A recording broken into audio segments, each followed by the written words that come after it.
The Psychology of Wealth, curated by Mind Open. Introduction. In this immersive audio summary, we're embarking on a journey to explore the intricate and often perplexing relationship between our minds and our money. We'll delve into the fascinating world of financial psychology, uncovering the hidden motivations, biases, and emotions that shape our decisions about saving, spending, investing, and building wealth. Our guide on this expedition is the wisdom found within Morgan Housel's influential book, The Psychology of Money. Housel's work serves as a powerful reminder that financial success isn't solely determined by spreadsheets and interest rates. It's about understanding the human element, the hopes, fears, and dreams that influence our relationship with money. Consider this: two people earn the same salary, yet one struggles with debt while the other comfortably saves and invests. Why? It's not just about math, it's about mindset. It's about the stories we tell ourselves about money, the lessons we've learned from our past experiences, and the subtle psychological forces that nudge us towards certain financial behaviors. Over the course of 8 chapters, we'll dissect these psychological aspects of money, shining a light on the often unconscious patterns that can either propel us towards prosperity or hold us back. We'll explore topics like the role of luck and risk, the insatiable desire for more, the power of compounding, and the delicate balance between getting wealthy and staying wealthy. But this isn't just a theoretical exploration. Our goal is to equip you with actionable insights and practical strategies that you can implement in your own financial life. We want to empower you to make more informed decisions, break free from limiting beliefs, and cultivate a healthier, more fulfilling relationship with money. So, whether you're a seasoned investor or just starting your financial journey, join us as we unravel the mysteries of the mind and money. Let's discover how understanding the psychology of wealth can lead to greater financial well-being and a life of abundance. Chapter 1: No One's Crazy. Let's begin our exploration of the psychology of money with a fundamental truth: when it comes to finances, no one's crazy. We often assume that financial decisions are rooted in cold, hard logic. We imagine spreadsheets, calculators, and rational analysis guiding every choice. But the reality is far more nuanced.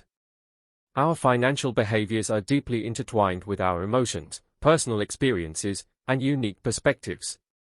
Take, for instance, 2 friends, Sarah and Emily. Both receive an unexpected bonus at work.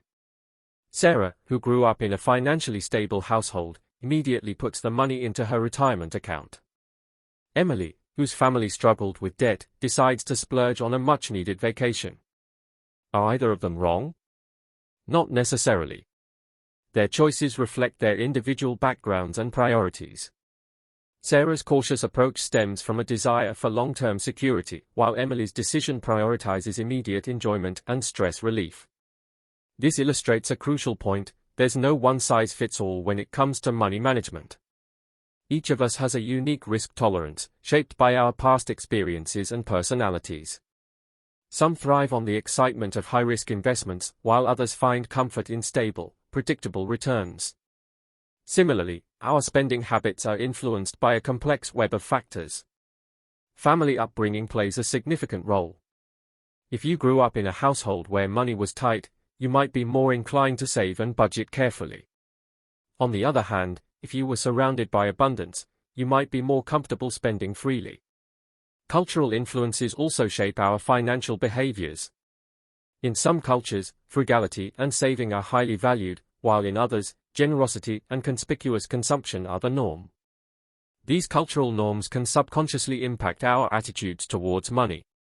It's essential to recognize and respect these individual differences.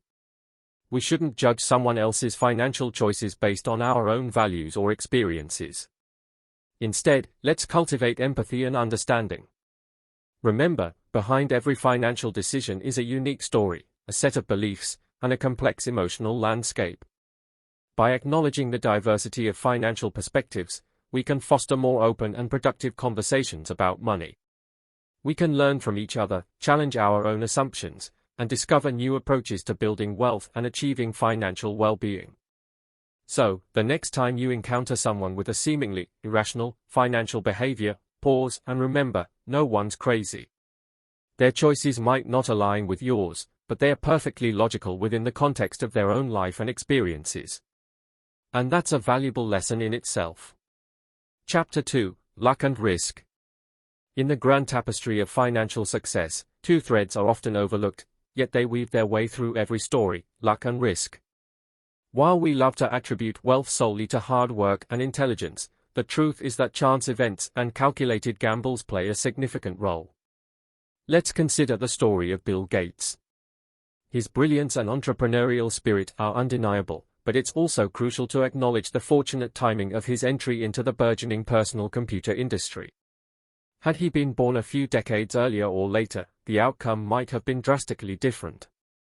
On the flip side, we have stories like that of the once affluent Lehman Brothers executives who lost their fortunes overnight during the 2008 financial crisis.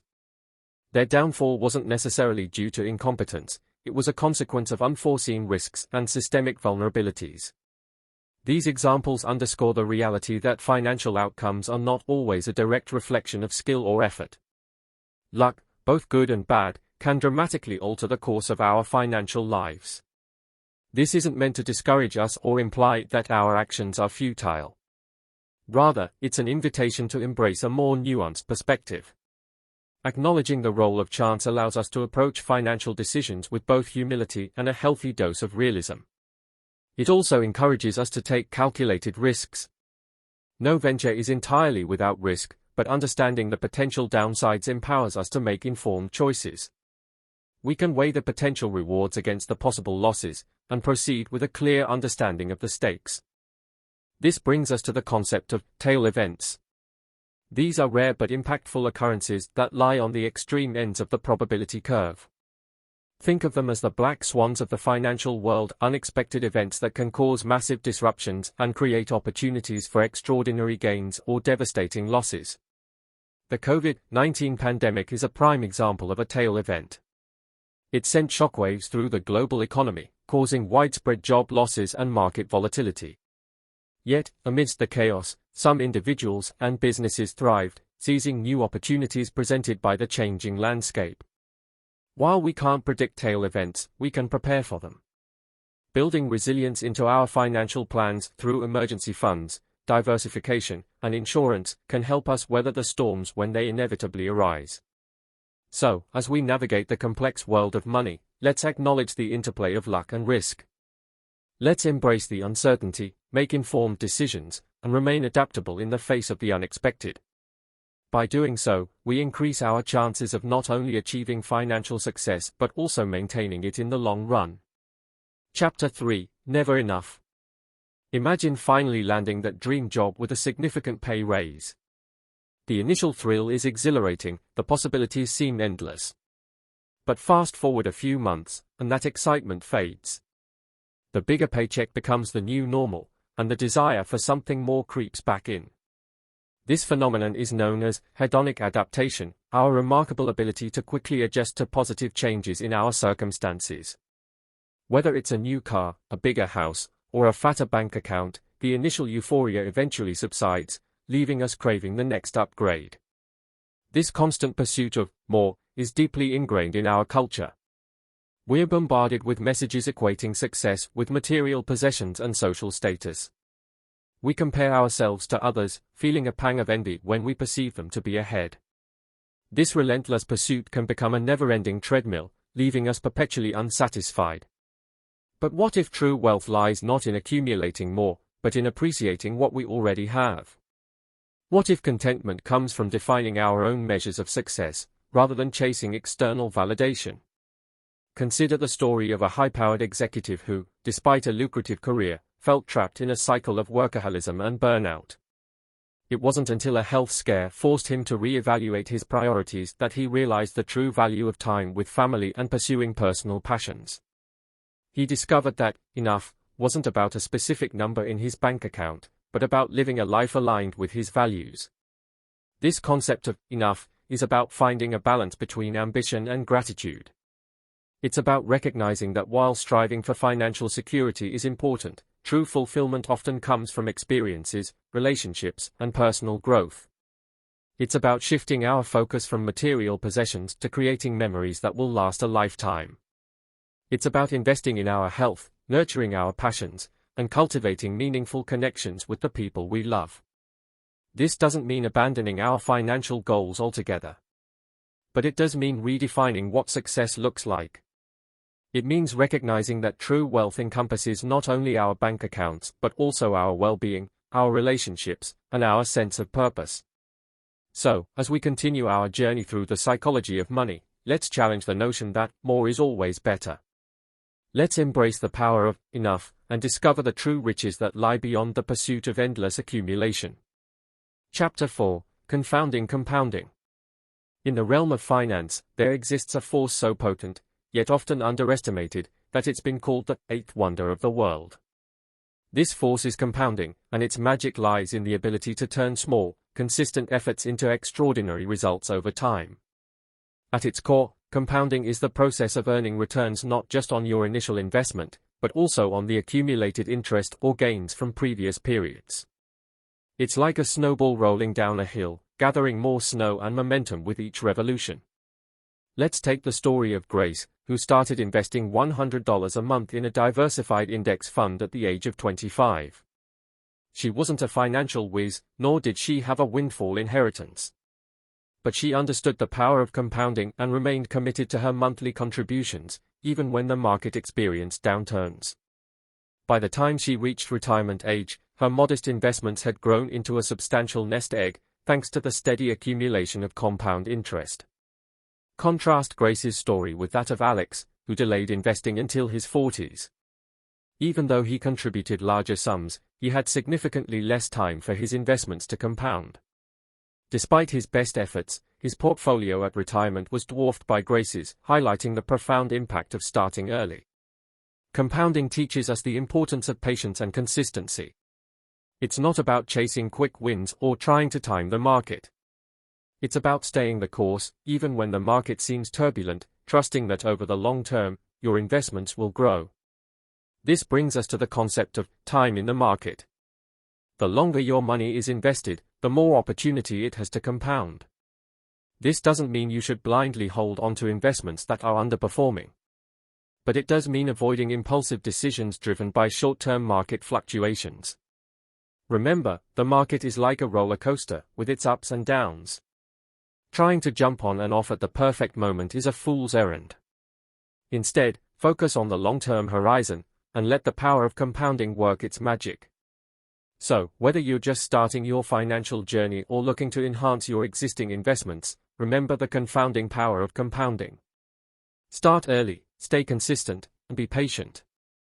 Let time and compound interest be your allies on the path to financial security and abundance. Chapter 5: Getting Wealthy versus Staying Wealthy. Building wealth and maintaining it are two distinct phases in the financial journey, each requiring its own mindset and strategies. The climb to the summit demands ambition, risk-taking, and often, relentless pursuit of opportunity. However, once at the peak, the focus shifts to preservation, careful stewardship, and ensuring the wealth sustains for generations to come. In the accumulation phase, the appetite for risk is often higher. Entrepreneurs launch startups, investors take bold bets on emerging markets, and individuals might opt for aggressive growth stocks. The goal is rapid wealth creation, and accepting higher volatility is part of the game. However, once a substantial level of wealth is achieved, the game changes. Preserving capital becomes paramount. Risk management takes center stage, and diversification becomes the watchword. Think of it like this: when you're building a tower, you need to stack blocks quickly and reach for the sky. But once the tower is tall, any misstep could send it tumbling down. You become more cautious, reinforcing the foundation and ensuring stability. This is where the importance of avoiding excessive leverage or speculation comes in. Borrowing heavily to amplify gains can lead to spectacular wins, but it also magnifies losses. Similarly, chasing the latest hot stock tip or pouring all your assets into a single investment can be disastrous if things go south. History is replete with cautionary tales of individuals who amassed fortunes, only to lose them through reckless behavior or overconfidence. Remember the dot-com bubble of the late 1990s? Countless investors, blinded by euphoria, poured their life savings into internet stocks, only to see their wealth evaporate when the bubble burst. These stories underscore the importance of humility and prudence. No matter how successful we become, the market can always humble us. Staying wealthy requires recognizing that past performance is no guarantee of future results, and that even the most seasoned investors can make mistakes. Ultimately, the goal of building and preserving wealth is to achieve financial independence. This isn't about amassing an obscene fortune. It's about reaching a point where your money works for you, providing the freedom and security to live life on your own terms. Financial independence allows you to pursue your passions, spend time with loved ones, and contribute to causes you care about, without the constant worry of paying the bills. It's about having choices and flexibility, not being chained to a job you dislike or a lifestyle that doesn't fulfill you. So, as you navigate your financial journey, remember that getting wealthy and staying wealthy are two sides of the same coin. Embrace the appropriate mindset and strategies for each phase, and always remember that the ultimate goal is to create a life of abundance, freedom, and purpose. Chapter 6, Tails, You Win. Tails, you win. Let's revisit those rare but impactful occurrences we discussed earlier, the tail events. Like the unpredictable flip of a coin landing on its edge, these events, though infrequent, can dramatically reshape our financial landscapes. They remind us that life is full of surprises, both delightful and devastating, and our financial well-being hinges on our ability to navigate them. Consider the story of a young couple who purchased their first home just before a major earthquake struck their city. In an instant, their dream turned into a nightmare as their house was severely damaged. Thankfully, they had homeowners insurance, which covered the cost of repairs, preventing a complete financial ruin. On a more positive note, picture a struggling artist who suddenly has one of their paintings go viral, leading to a windfall of sales and commissions. This unexpected success, while welcome, also brings new financial challenges. Managing sudden wealth requires careful planning to ensure it's not squandered but rather used to build a secure future. These stories illustrate the importance of preparing for the unexpected, both the good and the bad. Insurance acts as a safety net, protecting us from financial ruin in the face of unforeseen disasters. An emergency fund provides a buffer during job losses or unexpected expenses, allowing us to weather the storm without resorting to high-interest debt. And a flexible financial plan allows us to adapt to changing circumstances, whether it's a sudden windfall or a period of economic hardship. But preparing for tail events isn't just about mitigating risks, it's also about positioning ourselves to capitalize on opportunities. This is where the concept of optionality comes in. Optionality is about creating choices in life by maintaining financial flexibility. It's about avoiding excessive commitments or debt that can limit our ability to seize unexpected opportunities when they arise. Imagine being offered a dream job in another city, but turning it down because you're tied to a hefty mortgage or car payments. Or picture passing on a promising investment opportunity because you're already stretched thin financially. These are the costs of sacrificing optionality.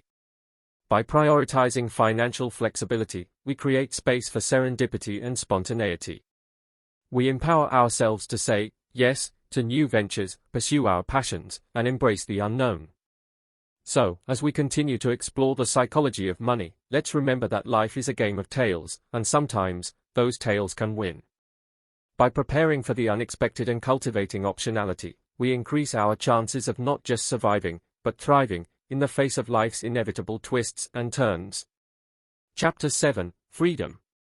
At its core, money represents far more than just numbers on a balance sheet. It's a tool, a means to an end, and that end is often freedom. Financial freedom isn't about amassing a fortune, it's about having the ability to make choices, pursue your dreams, and live life on your own terms, unburdened by financial constraints. It's about owning your life. It's about having the courage to pursue your dreams, not just building someone else's empire. Imagine waking up each morning with the luxury of deciding how you'll spend your day, not because you're wealthy beyond measure, but because you've built a financial foundation that allows you to prioritize what truly matters. This might mean taking a sabbatical to travel the world, starting a passion project with no guarantee of financial success, or simply having the peace of mind that comes with knowing you can handle unexpected expenses without falling into debt. True financial freedom is about aligning your financial decisions with your personal values and priorities. It's not about blindly chasing the highest returns or accumulating the most possessions. It's about consciously choosing how you spend your time and money, ensuring they reflect what you hold most dear. Consider the story of a successful lawyer who, despite a six-figure salary, felt unfulfilled and trapped in a career that no longer resonated with her. She decided to take a significant pay cut to pursue her passion for teaching, finding joy and purpose in shaping young minds. Or picture a couple who chose to downsize their home and live a more minimalist lifestyle, allowing them to travel extensively and experience different cultures. They prioritized experiences and personal growth over the accumulation of material possessions, finding fulfillment in the richness of their adventures. These stories illustrate that true wealth lies not just in our bank accounts, but in the freedom to live a life that reflects our passions and aspirations. This brings us to the concept of lifestyle design. Lifestyle design is about intentionally crafting a life that aligns with your values and goals. It's about using your financial resources to create a life of purpose, meaning, and well-being. This might mean working fewer hours to spend more time with family, investing in your education to pursue a career change, or starting a business that allows you to make a positive impact on the world. Lifestyle design isn't about extravagance or indulgence. It's about making conscious choices that prioritize what truly matters to you. It's about leveraging your financial resources to create a life that feels authentic, fulfilling, and aligned with your deepest desires. So, as we conclude our exploration of the psychology of money, let's remember that the ultimate goal isn't just to accumulate wealth, but to use it as a tool to unlock a life of freedom, purpose, and joy. Let's embrace the power of lifestyle design, and create a future where our financial decisions reflect our values and empower us to live our best lives. As we reach the end of our journey through the psychology of money, let's recap the key takeaways that can empower you to take control of your financial destiny and craft a life of true wealth and freedom. We began by acknowledging that no one's crazy when it comes to money. We all have unique experiences and perspectives that shape our financial behaviors. Understanding and respecting these differences is crucial for fostering empathy and productive conversations about money. We then explored the interplay of luck and risk, recognizing that financial outcomes are influenced by both skill and chance. Embracing this reality allows us to make informed decisions, take calculated risks, and prepare for unexpected events. We delved into the concept of never enough, challenging the relentless pursuit of more. True contentment comes from defining our own measures of success and appreciating what we already have, rather than constantly chasing external validation. We uncovered the confounding power of compounding, highlighting the importance of starting early, staying consistent, and remaining patient when investing for the long term. We contrasted the mindsets and strategies involved in getting wealthy versus staying wealthy, emphasizing the importance of risk management, diversification, and avoiding excessive leverage or speculation. We revisited the concept of tail events, highlighting the importance of preparing for the unexpected and cultivating optionality, creating choices in life by maintaining financial flexibility. Finally, we explored the profound relationship between money and freedom, emphasizing the ability to make choices and pursue personal goals without financial constraints. True wealth lies not just in our bank accounts, but in the freedom to live a life that reflects our passions and aspirations. As you reflect on these insights, consider your own financial behaviors. Are there areas where you can make adjustments to align your actions with your values and long-term goals? Remember, financial success isn't just about accumulating wealth, it's about owning your life. It's about having the courage to pursue your dreams, not just building someone else's. Remember, you are equally capable. Why not dedicate your life to your own dreams instead of other people's dreams? Thank you for joining us on this exploration of the mind and money. We hope this audiobook has provided you with valuable guidance and inspiration on your journey to financial well-being. If you're hungry for more content that challenges conventional financial wisdom and empowers you to create a life of true freedom and abundance, we invite you to subscribe to Mind Open. Together, let's unlock the limitless potential of your financial future.